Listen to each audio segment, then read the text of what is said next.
भारतीय डाक भर्ती 2023 जिसमें टोटल खाली पद हैं 40,889। 10वीं पास योग्यता है। फ्री में ऑनलाइन फॉर्म भरे जाएंगे। नमस्कार साथियों, आप सभी देख रहे हैं जॉब अलर्ट गुरु। आज हम आपको बताने वाले हैं भारतीय पोस्ट ऑफिस की भर्ती के बारे में, जो ऑल ओवर इंडिया से ऑनलाइन फॉर्म भरे जाएंगे। यानी कि आप चाहे कौन से भी राज्य से हो फॉर्म भर सकते हैं। टोटल खाली पोस्ट 40,889 है। अलग अलग राज्यों के अनुसार पोस्टें दी गई है। साथ ही 40,889 पदों पर यह भर्ती होगी, तो ना ही पेपर होगा, केवल मेरिट लिस्ट के आधार पर सिलेक्शन किया जाएगा। यानी कि 10वीं में परसेंटेज के आधार पर सिलेक्शन किया जाएगा।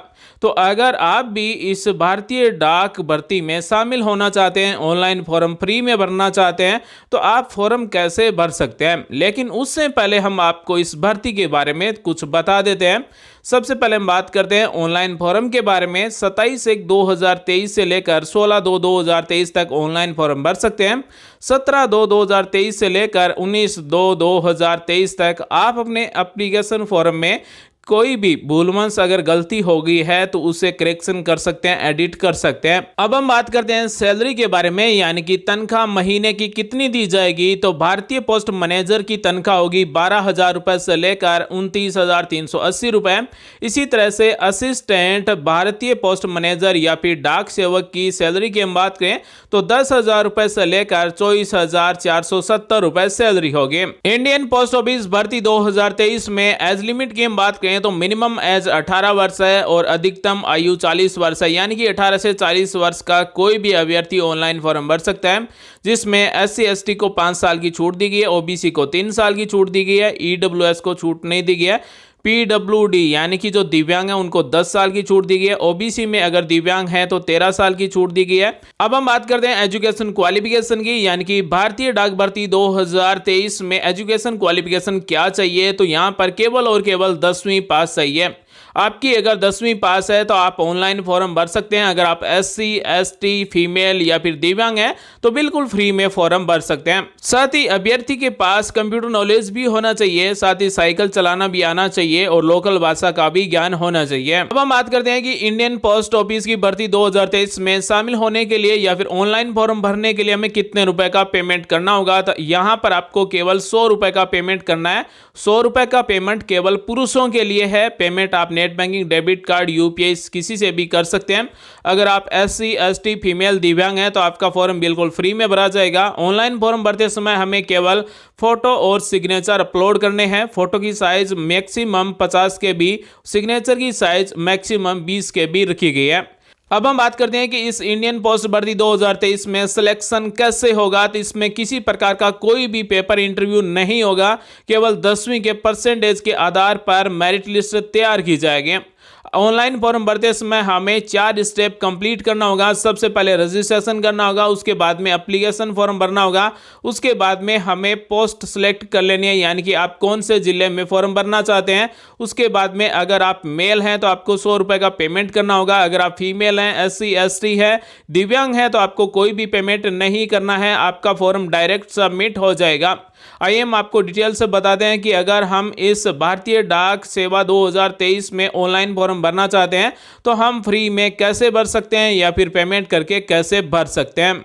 तो दोस्तों, ये है भारतीय डाक की official website online GDS engagement. यहाँ से हम ऑनलाइन फॉर्म भरेंगे, सभी राज्यों के नाम मिल जाएंगे और अपने राज्य का नाम सेलेक्ट करके यहाँ से ऑनलाइन फॉर्म भर सकते हैं। अगर आपको ये फॉर्म भरना है, ऑफिशियल वेबसाइट चाहिए, तो वीडियो के डिस्क्रिप्शन में आपको लिंक मिल जाएगी। उस लिंक पर जैसे ही क्लिक करेंगे तो ये ऑफिशियल वेबसाइट ओपन हो जाएगी। यहाँ पर आपको डिवीजन सेलेक्ट कर लेना है या फिर डायरेक्ट यहाँ पर रजिस्ट्रेशन पर क्लिक कर देना है। जैसे हम रजिस्ट्रेशन पर क्लिक करेंगे तो सबसे पहले हमें अपने 10 अंकों के एक्टिव मोबाइल नंबर टाइप कर देना है। इस मोबाइल नंबर पर OTP जाएगा। साथ ही यहाँ पर एक ईमेल ID टाइप करना है, इस पर भी OTP जाएगा। यहाँ पर वैलिडेट ईमेल आईडी पर जैसे ही हम क्लिक करेंगे, ईमेल आईडी टाइप करने के बाद में ईमेल आईडी पर ओटीपी जाएगा। इसी तरह से मोबाइल नंबर टाइप करने के बाद जैसे ही वैलिडेट मोबाइल नंबर पर क्लिक करेंगे तो मोबाइल नंबर पर ओटीपी जाएगा। उसके बाद में हमारा 10वीं में जो नाम है मार्कशीट में वही नाम, father name, date of birth यहाँ से सिलेक्ट करेंगे, जेंडर मेल फीमेल सिलेक्ट कर लेंगे। उसके बाद में है कम्युनिटी जनरल है या फिर ओबीसी एसटी जो भी है सिलेक्ट कर लेंगे। उसके बाद में आपने कौन से सर्किल से 10वीं पास की है अपने राज्य का नाम सिलेक्ट सिलेक्ट कर लेंगे। आपकी मार्कशीट पर साल दिया हुआ मिलेगा 2021, 22, 23, 19, 17। आपने 10वीं कब पास की है वो ईयर यहाँ पर हमें सिलेक्ट कर लेना है। यहाँ पर ये कैप्चा कोड टाइप कर लेना है और सबमिट कर देना है।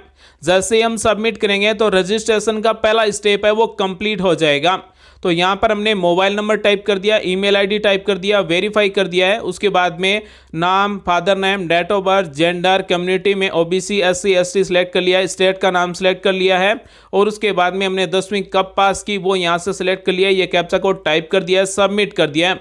जैसे हम सबमिट करेंगे तो इस तरह से आएगा, first stage of registration is complete, यानी कि पहला स्टेप हमारा रजिस्ट्रेशन का कंप्लीट हो चुका है। हमें ओके पर क्लिक कर देना है। जैसे ही हम ओके पर क्लिक करेंगे तो रजिस्ट्रेशन का दूसरा स्टेप ओपन हो जाएगा। दूसरे स्टेप में हमें यहाँ पर अपने आधार नंबर टाइप करना है। अगर हम दिव्यांग हैं तो यहाँ पर यस सेलेक्ट कर लें, अन्यथा नो सेलेक्ट कर लेना है।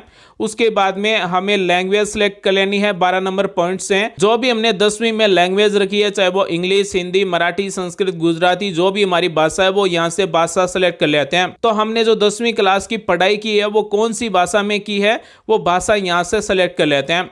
उसके बाद में पूछा गया कि आप कहीं पर भी एम्प्लॉय है, यानी कि आपने कहीं पर भी जॉब कर रहे हैं, तो यहाँ से अगर जॉब कर रहे हैं तो यस सेलेक्ट कर ले, अन्यथा आपको नो सेलेक्ट कर लेना है। अब यहाँ पर हमें फोटो और सिग्नेचर अपलोड करना है। फोटो की साइज यहाँ पर दी गई है। यहाँ पर फोटो और सिग्नेचर है वो 200 DPI में होना चाहिए। 200 DPI से कम अगर अपलोड करेंगे तो अपलोड नहीं किए जाएंगे, इसलिए फोटो और सिग्नेचर को 200 DPI में सेट कर लें। उसके बाद में हमें सबमिट कर देना है।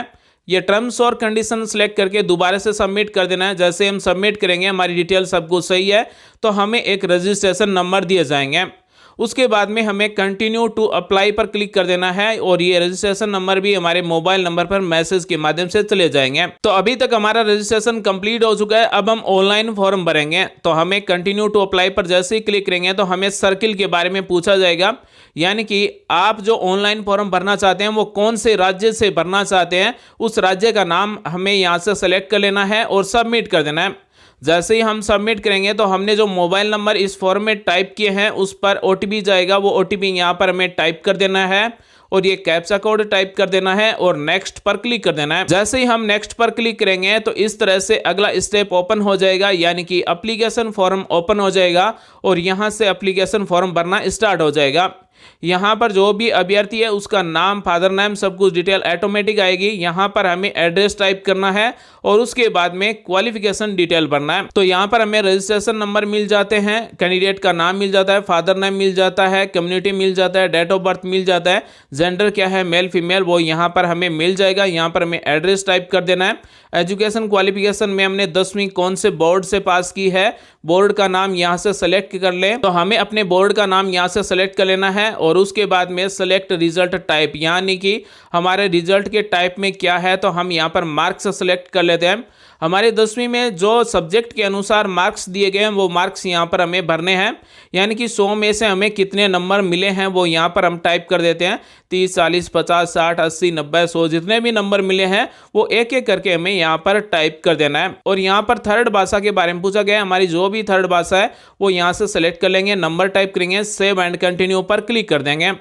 जैसे ही हम सेव एंड कंटिन्यू पर क्लिक करेंगे तो अब हमें प्रेफरेंस भरना है और अगला स्टेप ओपन हो जाएगा। इसमें हमें प्रेफरेंस सेलेक्ट कर लेना है, यानी कि हमारे राज्य में कौन से जिले में हम कौन सा डिवीजन सेलेक्ट करना चाहते हैं, यानी कि कौन से डिवीजन में हम फॉर्म भरना चाहते हैं उस डिवीजन को हमें सेलेक्ट कर लेना है, यानी कि हमें अपना जिला सेलेक्ट कर लेना है। आप जिस राज्य की जिस जिले में फॉर्म भरना चाहते हैं उस जिले का नाम यहाँ से सिलेक्ट कर लेना है। यहाँ पर हमें पोस्ट प्रेफरेंस में 1, 2, 3, 4, 5, 6, 7, 8, 9, 10 इस तरह से हमें नंबर टाइप कर देना है, यानी कि यहाँ पर पोस्ट ऑफिस के नाम दिए गए हैं और हमें यहाँ पर नंबर के हिसाब से अपना प्रेफरेंस है वो सिलेक्ट कर लेना है। यानी कि जैसे ही हम नंबर टाइप करेंगे, मान लीजिए हमने 20 नंबर पर 1 नंबर टाइप कर दिया है तो सबसे पहले जो प्रेफरेंस ली जाएगी वो 20 नंबर की ली जाएगी। तो इस तरह से हमें यहाँ पर नंबर टाइप कर देना है। साथ ही यहाँ पर डिवीजन के अनुसार पोस्ट का नाम भी मिल जाएगा और यहाँ पर अगर आप देखेंगे तो सैलरी भी मिल जाएगी। तो यहाँ पर अपनी इच्छा के अनुसार और पोस्ट के अनुसार नंबर यहाँ से टाइप कर देना है। उसके बाद में यहाँ पर स्टेट का नाम ऑटोमेटिक आ जाएगा, डिवीज़न यहाँ से हमने जो सिलेक्ट किया वो ऑटोमेटिक आ जाएगी। अब सेव एंड प्रोसेस्ड पर क्लिक कर देना है। जैसे ही साथियों हम सेव एंड प्रोसेस्ड पर क्लिक करेंगे तो हमारा फॉर्म ऑटोमेटिक फ्री में सबमिट हो जाएगा, यानी कि एप्लीकेशन सबमिटेड सक्सेसफुली, यानी कि हमारा फॉर्म सक्सेसफुली भरा जा चुका है। हमने किसी प्रकार का कोई भी पेमेंट नहीं किया गया है, क्योंकि हमने फीमेल का फॉर्म भरा है, बिल्कुल फ्री में भरा गया है। अगर आप भी इस भारतीय डाक भर्ती में ऑनलाइन फॉर्म भरना चाहते हैं तो बिल्कुल फ्री में भर सकते हैं। अगर कोई अभ्यर्थी मेल है, अगर वो फॉर्म भरना चाहते हैं तो उसे 100 रुपए का पेमेंट करना होगा। जैसे हम प्रेफरेंस सेलेक्ट कर लेंगे उसके बाद में मैक पेमेंट का ऑप्शन आएगा, हमें मैक पेमेंट पर क्लिक कर देना है और इस तरह से हम UPI, debit card, credit card या फिर हम क्यूआर कोड से भी पेमेंट कर सकते हैं, नेट बैंकिंग से भी इस तरह से पेमेंट कर सकते हैं। तो हम जैसे ही फॉर्म को सबमिट करेंगे उसके बाद में फॉर्म इस तरह से प्रिंट कर सकते हैं। उम्मीद करते हैं आज की जानकारी आपको अच्छी लगी होगी, कुछ नया सीखने को मिला होगा। मिलेंगे नेक्स्ट वीडियो में नई जानकारी के साथ। आपका दिन शुभ हो। जय हिंद, वंदे मातरम।